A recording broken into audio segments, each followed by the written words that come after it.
All right, Chris, thank you so much. And today was another busy day for polling locations as early voting continues this week. One group spent the day at a polling location in New Orleans East, encouraging people to get out to the polls.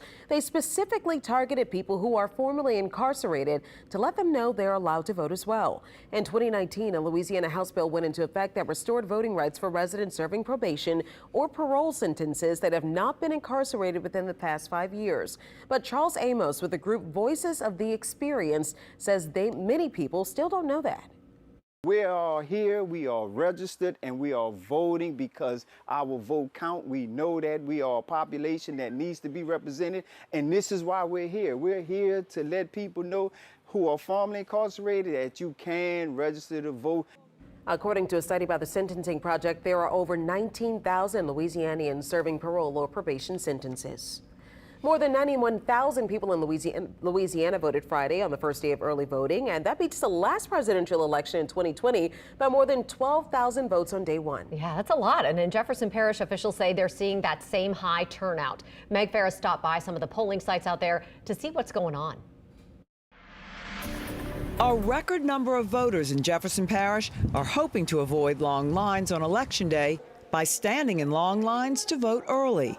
Because I didn't want to be standing in long lines. And it was important for you to vote this? Yes, and that's another thing too. It was very important for me to vote.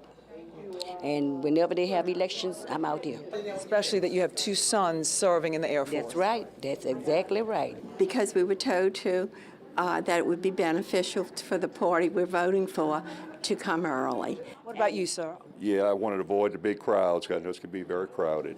The number of people who voted Friday, the first day of early voting, was more than 8,000.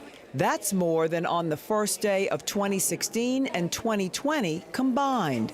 You know, I think people are motivated. I think the weather was great. We have more early voting locations. We're trying to make it convenient. We have hired more part-time people. We have more machines. Usually early voters are mostly seniors, but not this time. We're also seeing a large number of first-time voters, which is interesting.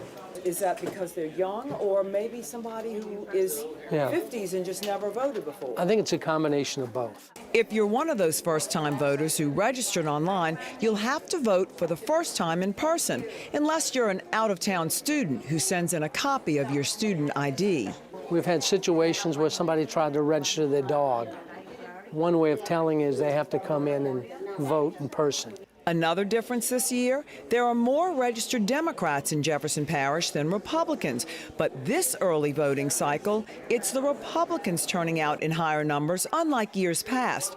15,000 absentee ballots were mailed out, and already 60% have come back to be counted. They're under lock and key and 24-hour camera surveillance. If there's an error, clerks will contact you to fix it so it can be counted. There's still time to request an absentee ballot if you're older than 65, disabled, or will be away on Election Day. Meg Farris, WWL, Louisiana.